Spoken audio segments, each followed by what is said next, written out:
नमस्कार, दोपहर की नंबर 1 डिबेट में आपको स्वागत है। मैं हूं आपके साथ हिमांशु दीक्षित। देश में 7 चरणों में लोकसभा चुनाव हुए। लोगों ने मताधिकार का इस्तेमाल किया। 4 जून को नतीजे भी आ गए और बीजेपी ने अकेले के दम पर 240 सीटें जीत भी ली। कांग्रेस को थोड़ा सा फायदा जरूर हुआ, वो 99 सीटों पर सिमट गई। पिछले 10 साल से सत्ता से दूर कांग्रेस की वापसी की उम्मीदों पर देश की जनता ने फिर से पानी फेर दिया और एक बार फिर से नरेंद्र मोदी पर विश्वास जताते हुए देश का प्रधानमंत्री उनको बना दिया। लेकिन कांग्रेस और इंडी गठबंधन के नेताओं की नींद उड़ी हुई अभी तक। इतनी मेहनत के बाद भी वो केंद्र की कुर्सी पर यानी सत्ता पर काबिज नहीं हो पाए। नरेंद्र मोदी एक बार फिर पूरे दमखम के साथ देश के प्रधानमंत्री बने, लेकिन कांग्रेस को यह बात हजम नहीं हो रही। कांग्रेस अध्यक्ष मल्लिकार्जुन खड़गे ने दावा किया कि मोदी सरकार अपना 5 साल का कार्यकाल पूरा नहीं कर पाएगी, बीच में ही गिर जाएगी। इसके पीछे उन्होंने बहुमत नहीं होने का तर्क दिया है। लेकिन बीजेपी कह रही है कि जब नीतीश और नायडू साथ हैं तो डरने की क्या बात है। अब सवाल है कि अंदर खाने विपक्ष कहीं खेला करने की तैयारी में तो नहीं है। और इसी पर हम अपने मेहमानों से बात करेंगे, लेकिन उससे पहले एक रिपोर्ट देखना जरूरी है। समझ तो लीजिए चल क्या रहा है इस वक्त। जब से मोदी की तीसरी बार सत्ता में वापसी हुई है, तब से कांग्रेस और उसके सहयोगी दल यानी इंडी गठबंधन के नेता सरकार को लेकर वक्त वक्त पर अपनी भविष्यवाणी कर रहे हैं। किसी और बात पर इनकी आपसी सहमति बने या ना बने, लेकिन इस बात पर एक सुर में सुर मिलाते हुए कहते हैं कि मोदी 3.0 ज्यादा दिन तक केंद्र की सत्ता पर काबिज नहीं रह पाएगी और मुंह के बल गिरेगी। इस बार इंडी के एजेंडे को हवा दी है कांग्रेस अध्यक्ष मल्लिकार्जुन खड़गे ने। जरा सुनिए उनकी मोदी सरकार पर क्या भविष्यवाणी है। एनडीए गवर्नमेंट गलती से बनी हुई है। मोदी जी को एक तो मैंडेट नहीं है और माइनॉरिटी गवर्नमेंट है। ये गवर्नमेंट कभी भी गिर सकती है। अब देखेंगे, हम ये नहीं बोलेंगे कि अच्छा, हम तो ये कहेंगे अच्छा चलने दो, देश के लिए अच्छा होने दो। देश मजबूत बनाने के लिए हम सब लोग मिलके काम करना चाहिए। लेकिन हमारे प्राइम मिनिस्टर की आदत ये है कि जो चीज ठीक से चलती है उसको चलने नहीं देते। लेकिन हमारे तरफ से हम पूरा देश को मजबूत करने के लिए कोऑपरेट करेंगे। इधर खड़गे का मोदी सरकार को लेकर बयान आया, उधर बीजेपी के नेता विपक्ष पर हमलावर हो गए। कांग्रेस को आईना दिखाया और ये बात समझाने की कोशिश की कि अभी दूर दूर तक वो सत्ता में वापसी का सपना ना देखे। जिनके पास 99 हैं वे कह रहे हैं कि दूसरों के पास मत नहीं है। असल में क्या है कि इनको अभी तक ये हजम नहीं हो रहा कि ये हार चुके हैं चुनाव और इनको विपक्ष में बैठना है। ये सोचकर बैठे थे कि हम सत्ता दल में आएंगे, हम सत्ता में आएंगे, और इनको बहुत मुंह की खानी पड़ी जब इनकी सीटें कुल 99 रह गई। भाजपा की 240 खुद की सीटें हैं, एनडीए की मिलाकर 292 सीटें हैं। उसके बावजूद भी इनको अगर गिनती ठीक गिननी नहीं आती तो उसमें हमारी गलती नहीं है। मुझे लगता है इनको वापस से स्कूल जाना चाहिए और गिनती सीखनी चाहिए। आदरणीय प्रधानमंत्री जी मोदी जी, उन्होंने कहा है कि सबको साथ लेके चलना है। सदन में जितने लोग चुन के आए हैं सबका काम करना है, देश का काम करना है, सबको साथ लेके चलना है। और विपक्ष आरोप नहीं लगाएगा तो अब उसकी दुकानें कैसे चलेगी। मल्लिकार्जुन खड़गे और कांग्रेस पार्टी ये स्वीकार करने के लिए तैयार नहीं कि लोग और जनादेश ने मोदी जी को एक वोट दिया है, इतिहास बना है, सरकार स्थापित हुई है और मोदी 3.0 रफ्तार से काम कर रही है। ये तो इंडी गठबंधन के अपने सपने हैं जो अब तक सपने ही बनकर रह गए हैं, क्योंकि नरेंद्र मोदी ने अपने सहयोगी दलों की मदद से अपनी सरकार अच्छे से बनाई भी और अच्छी तरह से सरकार चल भी रही है। पुरानी टीम के साथ ही एक तरह से वही तेवर और वही ताकत नरेंद्र मोदी के पास है। जबकि मंथन तो कांग्रेस को करना चाहिए कि वो पूरा जोर लगाकर भी तीसरी बार हार गए। लगातार तीसरी बार भी कांग्रेस 100 सीटों पर नहीं पहुंच सकी। पूरा इंडी गठबंधन मिलकर भी सिर्फ 234 सीटों पर ही पहुंच सका, जबकि अकेले नरेंद्र मोदी 240 सीटें जीतकर इंडी गठबंधन पर भारी पड़ गए। अपनी शपथ से ठीक पहले पीएम संसद के सेंट्रल हॉल से विपक्ष को संदेश भी दे चुके हैं, फिर भी विपक्ष है कि मानने को तैयार नहीं। और मैंने पहले भी कहा था कि जो 10 वर्ष हमने काम किया है वो तो ट्रेलर है।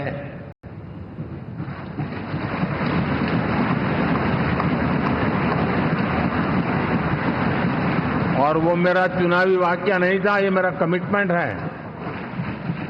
हमें और तेजी से और विस्तार से और तेज गति से देश के आकांक्षाओं को पूर्ण करने में रत्ती भर भी विलंब नहीं करना है।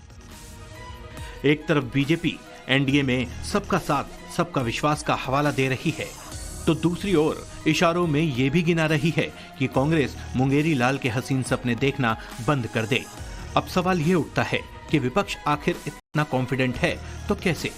उसे क्यों लग रहा है कि मोदी की तीसरी पारी पर बीच में ही ब्रेक लग जाएगा? क्या कांग्रेस और उसके साथी दल खेला करने की प्लानिंग में लगे हैं? ब्यूरो रिपोर्ट, टाइम्स नाउ, नव भारत।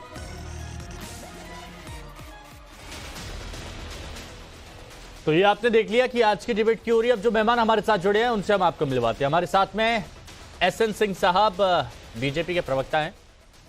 एसएन सिंह साहब जुड़े हुए हैं हमारे साथ में। प्रभात रंजन जी जेडीयू की तरफ से जुड़े हुए हैं। अरविंद सिंह राजनीतिक विश्लेषक है हमारे साथ में। हमारे साथ वरुण पुरोहित जी कांग्रेस की तरफ से हैं। कपिल श्रीवास्तव जी समाजवादी पार्टी की तरफ से हमारे साथ में हैं। प्रेम कुमार जी राजनीतिक विश्लेषक हमारे साथ में जुड़े हुए हैं। आप सभी का बहुत बहुत स्वागत है।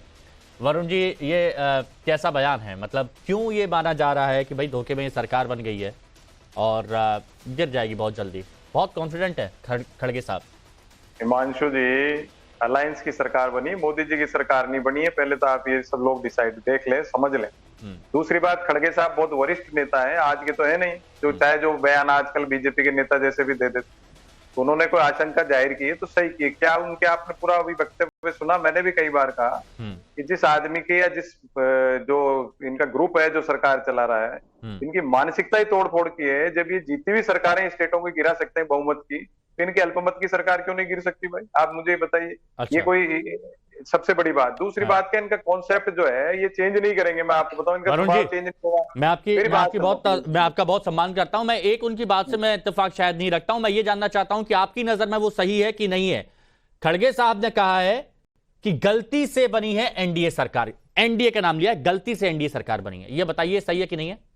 मैंने वो भी आपको कहा अलायंस की सरकार बनी है। गलती मैं बताऊंगा कैसे बनी है, पहले आप मेरी बात सुन लो। पहले ये बताइए मेरे को।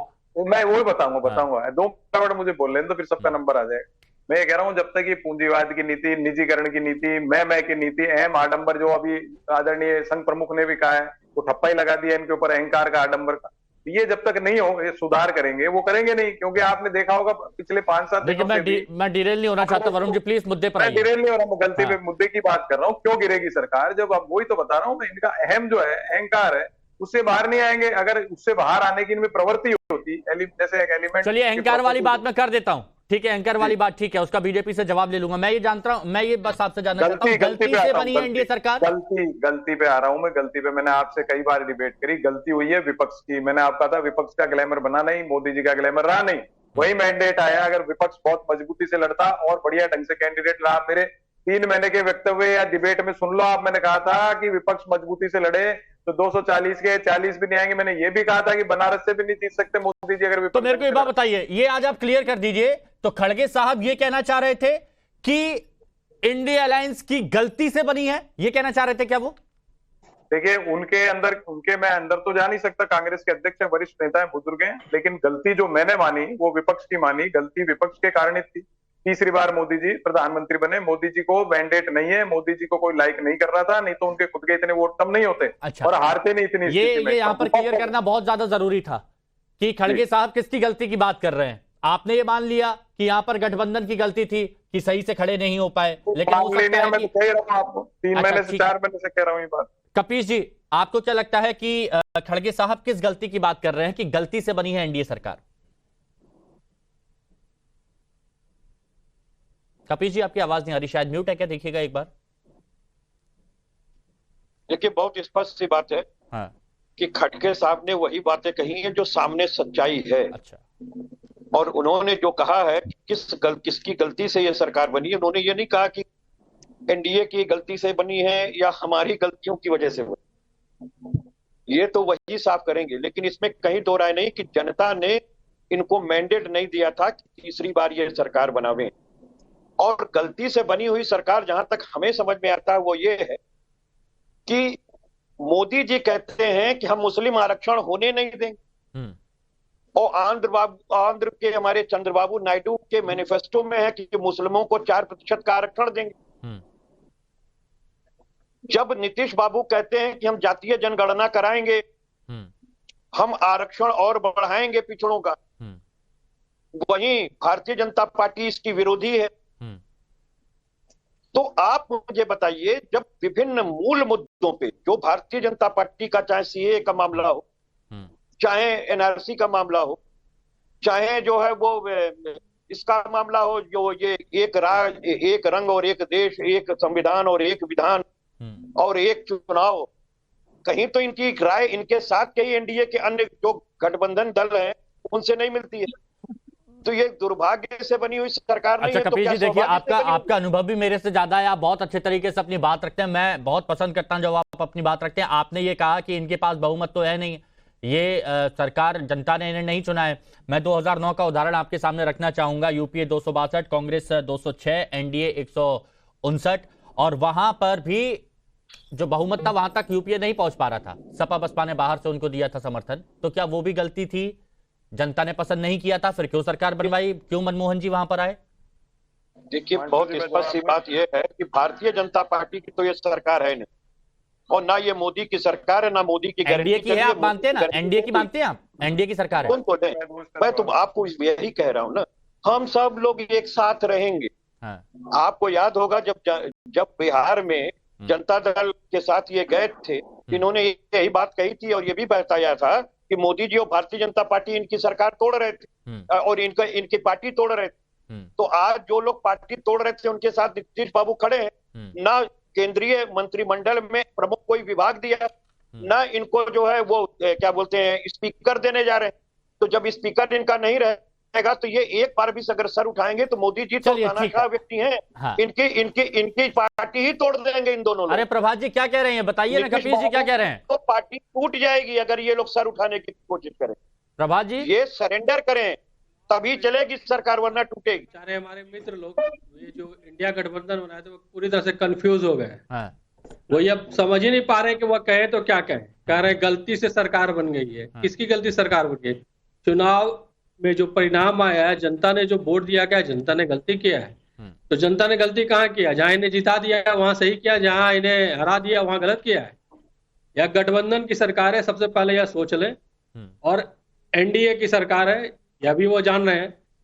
जब गठबंधन की सरकार है और अलग अलग जगह लोग अलग अलग हिसाब से अपने अपने नीतियों सिद्धांतों को लेकर के चुनाव लड़े और जीत करके आए हैं, जनता का सपोर्ट हासिल करके आए हैं। इनका गठबंधन तो आसपास भी नहीं पहुंचा और एनडीए गठबंधन सरकार बना ली है। हाँ। अब खड़गे साहब क्या बोलेंगे? अभी उनके पास चर्चा में रहने के लिए क्या चाहिए? हाँ। वो यही कहेंगे यह सरकार लंबी नहीं चलेगी। हाँ। यह सरकार भानुमति का पिटारा है। हाँ। यह सरकार ऐसी है, यह सरकार वैसी है। भाई एक बात तो जान लीजिए, कह रहे हैं एक बात तो जान लीजिए कि यह सरकार, इस सरकार का गठन हो चुका है। हाँ। और प्रधानमंत्री नरेंद्र मोदी जी बन चुके हैं। अच्छा, और अब यह इंतजार करें 5 साल। अब जी नीतीश जी साथ में खड़े हैं डट के, बिल्कुल साथ में नीतीश जी खड़े हैं। और यह सरकार 5 साल पूरी तरह से चलेगी। और नीतीश जी ने यह कहा है कि अगली बार भी जो आप चुनाव परिणाम आएगा, उस परिणाम में जो गलती से ये कहीं जीत गए हैं छिटपुट तरीके से, वहां भी इनकी जमानत जब्त होगी। तुरंत जवाब दीजिए प्लीज कपिल जी, आप प्लीज। हिमांशु जी, हमारे मित्र से सिर्फ करबद्ध निवेदन है। हाँ। एक हमारे प्रश्न का जवाब, दिल पे यहाँ पे हाथ रख लें और अपनी आत्मा की आवाज सुन करके बोलें।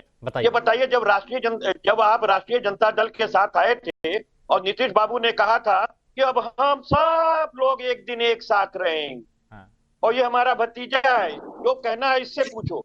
और साथ में उन्होंने ये भी कहा था कि हम मोदी जी हमारी तो पार्टी ही तोड़ रहा था मोदी, तो हमने कैसे भरोसा कह रहे हैं? रंजन साहब बताइए, ये जवाब दे दीजिए। मैं सिंह साहब तुरंत आ रहा हूं। नहीं, जवाब तो तैयार है हमारा। जवाब तो यही है कि भाई आप जब चुनाव लड़ने के लिए तैयार नहीं है, कोई घोषणा करने के लिए सामूहिक रूप से तैयार नहीं है, सामूहिक रूप से किसी का नेतृत्व चुनने के लिए तैयार नहीं है, आप अपने ही मित्र दलों के साथ भेद कर रहे हैं, कोई नीति नहीं बना रहे हैं, किसी तरह का कोई एजेंडा नहीं प्लान कर पा रहे हैं, एक मत में नहीं हो पा रहे हैं, तो चुनाव आप कहां से लड़ेंगे? चलिए ठीक है, यानी एक्टिव नहीं थे। हाँ, एक्टिव नहीं थे। अच्छा सिंह साहब, अब आप बताइए, सिंह साहब बताइए, अब विपक्ष को लगता है कि आप लोग 5 साल टिक नहीं पाएंगे, क्योंकि जिनको सम्मान देना चाहिए था आपने उनको सम्मान दिया नहीं, अहंकार चरम पर है, तो ऐसे में गिर जाएगी। हिमांशु जी, मैं इसमें खड़गे जी का दोष नहीं दूंगा। होता है भाई, इस तरह से जब लाख प्रयास के बाद 3 बार लगभग 15 साल 10 साल प्रयास करें और आपकी 100 सीटें ना आए राजकुमार के नेतृत्व में, तो ऐसे बयान निकलते हैं इस तरह के बयान। और मुझे लगता है कि कम दिखाई देना शुरू हो जाता है, सुनाई भी कम देता है, जनता की आवाज भी कम सुनते हैं, तो इस नाते 293 और 234 का भेद नहीं कर पाते हैं। होता है हिमांशु जी, जब दिल के अरमा आंसुओं में बह जाते हैं ना हिमांशु जी, तो इस तरह की चीजें होती हैं। और मैं कभी इस पे नहीं कहूंगा कि उन्होंने गलत किया, ऐसे बहुत सारे लोगों को होता है, क्योंकि इन्होंने तो 2004 में 145 की सरकार चलाई थी, 2009 में भी 206 की सरकार चलाई थी, लेकिन ये नहीं मानेंगे कि भारतीय जनता पार्टी 2014 में 282 एनडीए के बिना सहयोग के भी पाती है, तो भी अपने सहयोगियों को सर आंखों पे बैठाती है। 2019 में 303 की संख्या अपने बल पे पाती है, तो भी एनडीए अलायंस की सरकार बनाती है, और 2024 में भी सहयोगियों के साथ ही सरकार चला रही है। तो मुझे कहना है कि हिमांशु जी, कुछ लोग कहने वाले होते हैं और कुछ लोग करने वाले होते हैं। हिमांशु जी, बहुत अच्छी एक कविता है कि वसुधा का नेता कौन हुआ, विश्व विजेता कौन हुआ, जिसने न कभी आराम किया, विघ्नों में रहकर काम किया, और प्रयास और सफलता की एक कहानी। हिमांशु जी, हम लोग कौवे और गिलहरी की सुनते थे कि कौवा सिर्फ बोलता था और गिलहरी कार्य करता था। तो निश्चित तौर पर भारतीय जनता पार्टी शायरी, आंकड़े सब बिल्कुल एकदम रट के आए, एकदम सही तरीके से हमला कर रहे हैं आज। अच्छा, मैं एक मिनट प्रेम कुमार जी से रिएक्शन ले लूं, हमारे साथ 2 मेहमान और जुड़े हैं, जल्दी से उनसे और बात कर लेता हूं। प्रेम कुमार जी, ये बताइए कि जब मनमोहन जी प्रधानमंत्री बने थे तब कांग्रेस की हालत भी बहुत अच्छी नहीं थी, सबका सहयोग लिया था, लेकिन तब हम ये नहीं कह सकते थे कि वो गलती से सरकार बनी है यूपीए की। लेकिन आज अगर खड़गे साहब बोल रहे हैं कि गलती से एनडीए सरकार बनी है, तो उसके पीछे क्या कारण हो सकता है, आपका विश्लेषण प्रेम कुमार जी? देखिए हिमांशु जी, ऐसा नहीं है कि नहीं कहते थे, तब भी आपको याद होगा डॉक्टर मनमोहन सिंह को एक्सीडेंटल प्रधानमंत्री बोलने वाले कितने लोग थे, बोला ना लोगों ने। तो सही मायने में बोलने से रोका नहीं गया है। और एक्सीडेंटल गवर्नमेंट मतलब यूपीए गलती से बन गया, वो थोड़ा सा फर्क तो सब में रहेगा, हर वक्तव्य में रहेगा। इस बार भी जो मल्लिकार्जुन खड़गे जी ने कहा है कि गलती से बन जाना, तो ये गलती को लेके बहुत व्याख्याएं होंगी, लेकिन हमारा ये कहना है गलती से बनने का जो उनका मकसद हो सकता है वो ये हो सकता है कि भारतीय जनता पार्टी का संसदीय दल भी नरेंद्र मोदी जी को प्रधानमंत्री नहीं चुना, संसदीय दल का नेता नहीं चुना, और सीधे एनडीए का नेता। 293 को आप नहीं मानते हैं, थोड़ा सा रुकिए, 293 को गलत मानते हैं। सिंह साहब देखिए कितना अच्छे, सिंह साहब सुनिए ना, एहसन सिंह साहब, आप कितने अच्छे तरीके से आज सारी चर्चा चल रही है, उनका विश्लेषण जान लेते क्या कहना चाह रहे हैं, फिर मैं दोबारा से आता हूं, आपत्ति दर्ज कराइएगा, आपके सामने कपीश जी उनको जवाब दीजिएगा, वो भी आपको जवाब देंगे। हाँ, क्योंकि हिमांशु जी, अभूतपूर्व घटना है कि भारतीय जनता पार्टी का संसदीय दल नरेंद्र मोदी जी को अपना नेता नहीं चुन रहा है और एनडीए में जा रहा है, और इसके पीछे बहुत कारण हो सकते हैं। अपने सांसदों को अपना नेता चुनने का अवसर नहीं दिया गया, इसमें वो असंतोष जो आरएसएस का दिख रहा है, अहंकारी बताना, बहुत सारे लोग होंगे जो अपनी बात अपनी पार्टी में रखना चाहते होंगे, एनडीए में नहीं रखना चाहते हो, घर से बाहर क्यों रखेंगे, अपनी पार्टी में अपनी बात रखना चाहेंगे, उनको अवसर नहीं दिया गया। गलती से चुने जाने का मतलब ये हो सकता है मल्लिकार्जुन खड़गे का। दूसरा है कि गलती से चुने जाने का मतलब ये भी हो सकता है कि मुद्दों पर आधारित जो इनका समन्वय होना चाहिए, मुद्दों पर आधारित नहीं है, चुनाव की जरूरतों पर आधारित है। क्योंकि यही नीतीश कुमार मर जाएंगे मिट जाएंगे लेकिन बीजेपी के साथ नहीं जाएंगे, यही अमित शाह जी, अरे ललन सिंह सुन लो, तुम्हारे लिए हमेशा के लिए हमारे दरवाजे बंद हो चुके हैं, लेकिन फिर आज जरूरतों के साथ एक दूसरे से जुड़े हैं। तो ये गलती से बना हुआ जो है ना, इसको मल्लिकार्जुन खड़गे यहाँ पर कहना चाह रहे हैं, ये मैं कहना चाहता हूं। अच्छा ठीक है, अब जरा ये बता दीजिए, हमारे साथ में जो अरविंद जी जुड़े हुए हैं वो अच्छे तरीके से और बता सकते हैं। अरविंद जी, ये क्या वजह है, क्यों एक अलग अलग प्रतिक्रियाएं आ रही हैं, खड़गे साहब कुछ कह रहे हैं और प्रेम कुमार जी की तरफ से भी जो कहा गया कि भाई गलती से क्यों एनडीए की सरकार बनी है, इसके पीछे की वजह ये यहाँ पर बता दी है। लेकिन 100 सीट अगर किसी को नहीं मिल रही है, कोई पूरा गठबंधन 234 तक नहीं पहुंचा है, तो वहां पर किसी का ध्यान क्यों नहीं जा रहा है? देखिए, जहां तक मल्लिकार्जुन खड़गे साहब की बात है, तो मल्लिकार्जुन खड़गे साहब उतना ही बोलते हैं जितना गांधी परिवार से उनको बोलने के लिए कहा जाता है। एक गीत है ना फिल्मी, आपने सुना होगा कि जितनी चाबी भरी राम ने उतना चले खिलौना। तो जितना उनके कान में कहा जाता है गांधी फैमिली के द्वारा, उतना वो बोलते हैं। और मैं ये पूछना चाहता हूँ हमारे मित्र कांग्रेस के जो यहाँ बैठे हुए हैं और वरुण जी भी हैं, मैं उनसे मैं पूछना चाहता हूँ कि कांग्रेस ने लोकतांत्रिक परंपराओं का कब सम्मान किया है? आप याद करिए 1950 में संविधान लागू हुआ और पहला लोकसभा चुना नहीं गया और कांग्रेस ने अभिव्यक्ति के स्वतंत्रता को एक सामान्य ऑर्डर लाके प्रतिबंधित कर दिया। 1959 याद करिए, EMS नंबूदरी-बाद की सरकार नेहरू जी की आलोचना करती थी, उस गवर्नमेंट को गिरा दिया गया। 1975 इंदिरा गांधी का चुनाव अवैध घोषित करने के बाद पूरे देश पर इमरजेंसी थोप दिया गया। और आज जब बहुमत प्राप्त एक गठबंधन NDA अपना नेता नरेंद्र मोदी को चुनता है, तो बड़े मन से मल्लिकार्जुन खड़गे सहित तमाम विपक्षी दलों को उनको जवाब देना चाहिए था और कहना चाहिए था हम रचनात्मक सहयोग करेंगे, लेकिन इतना ये नहीं कर पाए। आज से ही आलोचना में जुटे हुए हैं। आज का विपक्ष केवल चुनाव नहीं हारा है, मन से भी हार गया है। हारा हुआ आप बताइए वरुण जी। जनता पार्टी नहीं वरुण जी, समय तक विपक्ष में रही है। ठीक है अरविंद जी, आपने विश्लेषण अपनी तरफ से किया। अब वरुण जी मेरे को ये बात बताइए, जब ये कहा जाता है कि एनडीए को लेकर, तो एनडीए को तो जनता ने चुना है ना, कुल मिलाकर जितनी सीटें मिली हैं वो जनता ने ही चुना है, तो ये तो जनता का अपमान नहीं है? जवाब देते हुए। नहीं, देखिए कोई अपमान की बात नहीं है। उन्होंने ये भी कहा कि वो सरकार चलाना चाहते हैं, रचनात्मक सहयोग की बात करना चाहते हैं, इन्होंने पूरा सुना नहीं। और ये ऑब्जेक्शनेबल बात है किसी पार्टी के अध्यक्ष के लिए, वरिष्ठ नेता के लिए गांधी परिवार के कहने से करती है क्या? बैठे रहते हैं क्या वहां? क्यों उन्होंने फोन कर दिया, ऐसे बोलोगे ऐसे बोलो, ये जो इंटरप्रिटेशन करते हैं, मैं भी कह दूंगा अमित शाह जी कहते हैं जैसे मोदी जी बोलते ऐसे, लेकिन मैं ऐसी बातें नहीं करता। अरे नहीं, बीच में नहीं। अरे आपको परसेप्शन क्या, आपको परसेप्शन रहता है कि राहुल गांधी ने क्या कहा खड़गे जी को? आपके दिमाग में आप कान बजने लग जाते हैं। वरुण जी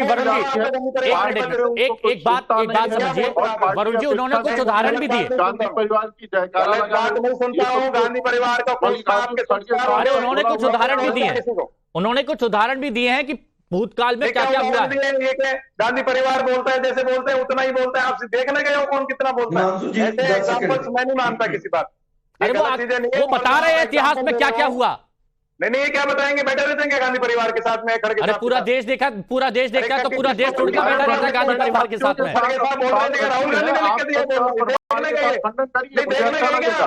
अरे पूरा देश देख लेता है, पूरा देश देख लेता है। साहब की अपनी आइडेंटिटी है, गांधी परिवार की अपनी आइडेंटिटी है। मैंने यही कहा अगर गांधी परिवार को कोसेंगे, कांग्रेस को कोसेंगे तो उनकी सरकार नहीं चलेगी।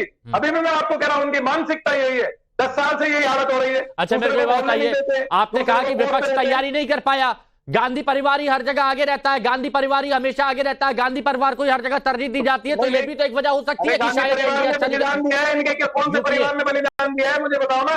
ये तो बलात्कार के केस बलिदान वाली बात नहीं। क्या गांधी परिवार को कैसे आप? अरे तो आप एक ही शख्स आगे बढ़ेगा क्या? एक ही शख्स आगे बढ़ेगा? अरविंद जी तुरंत जवाब फिर आगे, अरविंद जी जवाब फिर आगे। देखिए हिमांशु जी, मैंने तथ्य और प्रमाण के साथ अपनी बात रखी। अच्छा होता वरुण जी तथ्यों के साथ खंडन करते। आप बताइए, राजस्थान के कैबिनेट मिनिस्टर कांग्रेस ने ये कहा था या नहीं कहा था कि प्रतिभा देवी सिंह पाटिल को इसलिए राष्ट्रपति बनाया गया कि वो नेहरू परिवार के लिए रोटियां बनाती थी, किचन संभालती थी। क्या ये है कि नहीं?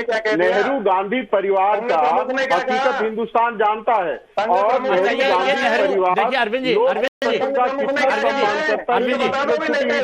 अरविंद जी सुनिए, मेरी कोशिश रहती है कि चाहे कोई भी हो, अगर डिबेट से इधर उधर होगा तो उसे वापस ले आऊं। नेहरू परिवार पर आज हमारी चर्चा ही नहीं हो रही है। मुझे तो आप ये बताइए, आपका विश्लेषण क्या कहता है कि जो रिश्ता बना हुआ है एनडीए का वो ऐसे ही जुड़ा रहेगा या फिर विपक्ष जो कह रहा है कि भाई टूट जाएगा बहुत जल्दी? अच्छा हिमांशु जी, एनडीए चलेगा या नहीं चलेगा ये कौन तय करेगा? नीतीश कुमार सार्वजनिक रूप से कहते हैं कि पूरे 5 साल उनका समर्थन जारी रहेगा। चंद्रबाबू नायडू कहते हैं कि ये गवर्नमेंट बहुत अच्छी गवर्नमेंट है, ये समर्थन जारी रहेगा। किसी संस्था में सहयोगी कर रहे हैं, जारी रहेगा सरकार। अरविंद जी देखिए, आप भी इतने वरिष्ठ हैं, आप भी जानते होंगे, आपने भी कई जगह नौकरी करी होगी। आप जब जाते होंगे अपना रिज्यूमे लेके एचआर को पहुंचाते होंगे तो एचआर भी कहता होगा कि भाई ये इतना बदलाव कैसे हुआ, पूछता होगा ना। तो क्रेडिबिलिटी क्या है? क्रेडिबिलिटी ये है कि चुनाव के पहले गठबंधन बना था, एनडीए अपने संयुक्त गठबंधन के नाम पे चुनाव में गई थी और जनता का उसको आशीर्वाद मिला है और जितनी सीटें चाहिए उससे ज्यादा सीटें मिली हुई है। लेकिन जो इंडी गठबंधन है, आप बताइए, इंडी गठबंधन भारतीय जनता पार्टी के बराबर भी सीटें नहीं पा पाई है। तो हारा कौन है और जीता कौन है, आप बताइए हिमांशु जी को बताना चाहिए कि समिति कैसे इतनी छोटी हो गई। अरे भाई आप बताओ ना, जनता जब जनता दल यू जो है और इसके साथ भाजपा मिल करके विधायकी का चुनाव लड़ी, जीत करके आई, उसके बाद वो उनको छोड़ करके राष्ट्रीय इसके राजद के साथ क्यों आ गए? और उन्होंने ये भी कहा कि भाजपा ने हमको तोड़ने की कोशिश की थी इसलिए हमने उनको छोड़ दिया और अब कभी भी उनके पास नहीं जाएंगे, सब दिन एक साथ रहेंगे। वो तो उस समय भी कहे थे, उस समय भी आप उनके साथ जाकर के चुनाव लड़े। देखिए ये बात मत करिए, सीधी सी बात है, स्वार्थियों का गठबंधन है, दोनों की नीतियां अलग अलग हैं। और मैं आपको कह रहा हूं कि विधानसभा के इलेक्शन से ये टूट जाएगी सरकार। विधानसभा टूट जाएगी सरकार, कह दिया, फिर से कह दिया टूट जाएगी सरकार। सिंह साहब बताइए, एसएन सिंह साहब। हिमांशु जी इन्होंने सही कहा, हिमांशु जी सही कहे हमारे मित्र ने कि तेल और मेल का खेल नहीं हो सकता है। आदरणीय स्वर्गीय मुलायम सिंह जी ने कहा था कि तेल और मेल का खेल नहीं हो सकता। विदेशी मूल के नागरिक होने के नाते कभी समाजवादी पार्टी कांग्रेस को समर्थन नहीं दे सकती। इन्होंने बहुत सही बात कही, चुनाव में भी दिखा और चुनाव के बाद भी दिख रहा है कि आज कांग्रेस पार्टी जो आम आदमी पार्टी के समर्थन से चुनाव लड़ रही थी और आम आदमी पार्टी कांग्रेस के समर्थन से लड़ रही थी, और पंजाब में और दिल्ली में आज मटका फोड़ने का कार्य कर रहे हैं सब लोग। सुनिए ना, अच्छी बात बोल रहे हैं कपिल जी, अच्छी बात। कपिल जी, आज सिंह साहब थोड़ा अच्छी बात बोल रहे हैं, एक बार सुन लीजिए ना। हिमांशु जी सुनिए ना, मैं तो कहूंगा कि तेल और कपिल जी एक मिनट, सब लोगों ने देखा है, सब लोगों ने। आप सुन तो लीजिए भैया, आप कपिल जी आपने बोला, मैं तो बोला नहीं। हिमांशु जी बोलिए बोलिए, सिंह साहब बोलिए। कपिल जी एक मिनट प्लीज प्लीज। सरकार बनेगी नहीं, सरकार बन गई। लोग कहते थे लोकतंत्र खतरे में है, पूरे देश ने आज ये दिखा दिया कोई लोकतंत्र खतरे में नहीं है। दूसरा झूठ इन्होंने बोला ईवीएम तो हैक हो जाता है, आज ईवीएम भी नहीं हैक हुआ। तीसरा इन्होंने कहा संविधान भी खतरे में है, देखिए दिख रहा है कि संविधान भी खतरे में। अब झूठ बोल रहे हैं कि सरकार गिर जाएगी। अरे भैया आप सुनिए, ये सारी आप लोग की जो विचारधारा है, कांग्रेस के भ्रष्टाचार से निकली हुई है, उसका उनसे मेल नहीं खाता। आम आदमी पार्टी कांग्रेस के भ्रष्टाचार से, टीएमसी कांग्रेस, प्रेम कुमार जी को लाइए प्लीज, प्रेम कुमार जी को लाइए। कांग्रेस प्रेम कुमार जी, तो सभी भ्रष्टाचार। जनता ने फैसला सुनाया, सरकार भी बन गई है, लेकिन विपक्ष में एक मजबूत विपक्ष की सभी को दरकार होती है। लेकिन क्या विपक्ष ये मानने को तैयार नहीं है कि जनता ने क्या फैसला दिया है, जनता का मैंडेट क्या है? क्या विपक्ष इस बात को स्वीकार अभी तक नहीं कर पा रहा है? देखिए, मल्लिकार्जुन खड़गे के ताजा बयान में भी इस मैं सभी की बात कर रहा हूं, विपक्ष में जितने हैं। हाँ, इस बात को स्वीकारा गया है कि सरकार जो बनी है, सिंह साहब पार्टी कह रही हम अलग है, सिंह साहब रुकिए, टीएमसी कह रही हम अलग है, कांग्रेस खुद कह रही है कि भाई हम अलग। मैं देखिए, मेरा सवाल बहुत वाजिब है, बताइए ना। मेरा सवाल बहुत इंपॉर्टेंट है और इसका प्रेम कुमार जी को देने दीजिए जवाब। हाँ, तो ये विपक्ष का, ये सरकार चलनी चाहिए, सबकी अच्छा। कोई भी सरकार गलत तरीके से गिराई नहीं जानी चाहिए, खरीद फरोख्त से नहीं गिराई जानी चाहिए, अलोकतांत्रिक तरीके से नहीं गिराई जानी चाहिए। इसी कारण, इसी सिद्धांत के आधार पर तो हम अतीत में जब महाराष्ट्र की सरकार गिराई जा रही थी, कर्नाटक की सरकार गिराई जा रही थी, तो हम विरोध कर रहे थे।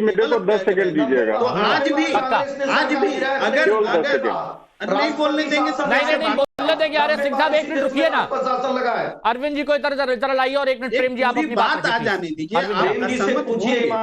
आप असहमत जरूर हो, अरविंद जी एक मिनट पहले इनकी बात कंप्लीट हो। सिंह साहब रुकिए प्लीज, देखिए डिबेट करा दी करूंगा, देखिए पूरी बात आ जाने दीजिए। हमारा जो बेस है विरोध करने का कि गलत तरीके से सरकार जब भी बनाई जाएगी हम विरोध करेंगे, विरोध करना चाहिए किसी को भी। आज भी अगर एनडीए सरकार को कोई गलत तरीके से गिराने की कोशिश करेगा तो हम उसकी मुखालिफत करेंगे, विरोध करेंगे। इस हिसाब ये रहना चाहिए, जनता ने चुना। अब हम जनादेश को अलग अलग तरीके से परिभाषित कर सकते हैं, सोच सकते हैं, क्योंकि विखंडित जनादेश है।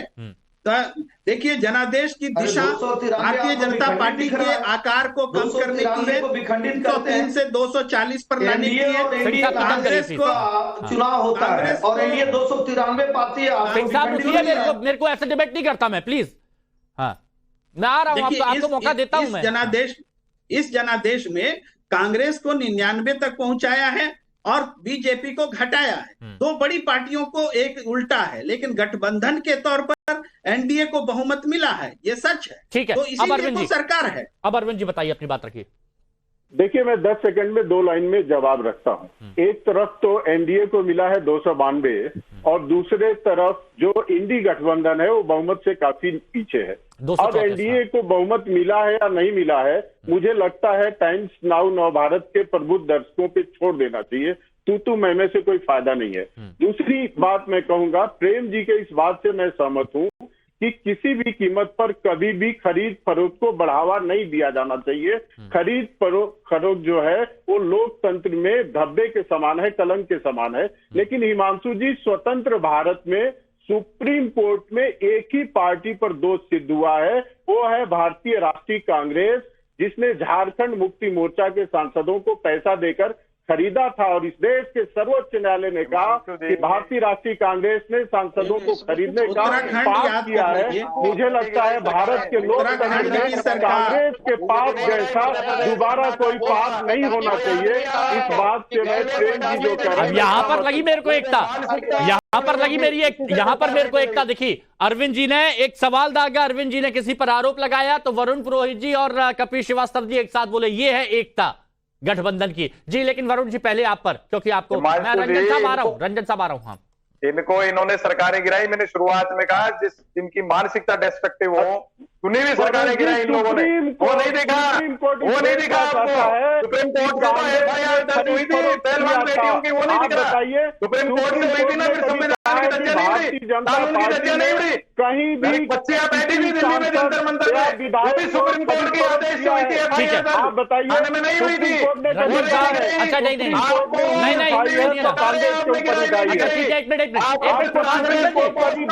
प्रभात रंजन जी, डाउन कीजिए। प्रभात रंजन जी, अब आपको क्या कभी कभी ऐसा महसूस होता है कि अगर ट्रैक रिकॉर्ड शायद अच्छा रहता तो बार बार इस तरह के आरोप नहीं लगते, इस तरह के तंज आरोप राजनीति में आरोप और प्रत्यारोप चलते रहता है। ये तंगा है। ये जो आप देख रहे हैं, ये गाछे कटहल होते थे। हमारे ग्रामीण क्षेत्र में कहा जाता है कि अभी गाछ में कटहल लगा हुआ ही है, लेकिन लोग होठ में तेल लगा के तैयार रखते हैं। भाई तैयार कीजिए, आपको लगता है तो आपको तो एक मजबूत विपक्ष, आपको एक अच्छा सीट मिला है, आपने एक मजबूत विपक्ष की भूमिका निभाइए। सरकार से मांग कीजिए कि वह कहाँ गलत करती है, जनता के हितों में कदम उठाइए और लगातार निगरानी रखिए। क्योंकि हम हो या आप हो, पक्ष और विपक्ष, या तो राजनीतिक दलों की एक भूमिका हो जाती है चुनाव के बाद कि आप पक्ष में होते हो और आप विपक्ष में। नहीं, कपिल जी, इनका कहने का अर्थ ये है, एक मिनट कपिल जी, निगरानी रखें। प्रभात जी, कपिल जी, इनका कहने का अर्थ ये है कि विपक्ष इस वक्त उस परिस्थिति में कि अपने दुख से दुखी नहीं है, सामने वाले के सुख से दुखी है। प्रभात जी ने एक बड़ी बात शॉर्ट में कि कांच पे कटहल लगल है और चाकू पे धार और तेल लगा के बैठे हैं। अरे भाई, ये आप ही की वजह से बैठे हैं। हम मानते हैं कि इंडिया गठबंधन में जो नहीं, हम बता रहे हैं, समझ में आ रहा कि हमारे वजह से बैठ गए ना। भाई सुनिए, आप ही की तारीफ कर रहे हैं, आपके की तारीफ कर रहे हैं। मैं समझ रहा हूँ आपकी तारीफ को। वो अपने नेता को की तारीफ भी सुनना नहीं चाहते क्या? सुनिए, उन्होंने ही इंडिया गठबंधन की नींव रखी, उन्होंने ही सशक्त किया इंडिया। चलिए, यानी बहुत दिलचस्प होगा मुकाबला। सभी लोग एक दूसरे पर अपनी बात रख रहे हैं, बहुत अच्छे तरीके से अपनी बात रख रहे हैं, उदाहरण दे देकर रख रहे हैं। ये बहुत बढ़िया बात है। आप सभी का बहुत शुक्रिया एक अच्छी डिबेट के लिए, बहुत बहुत शुक्रिया।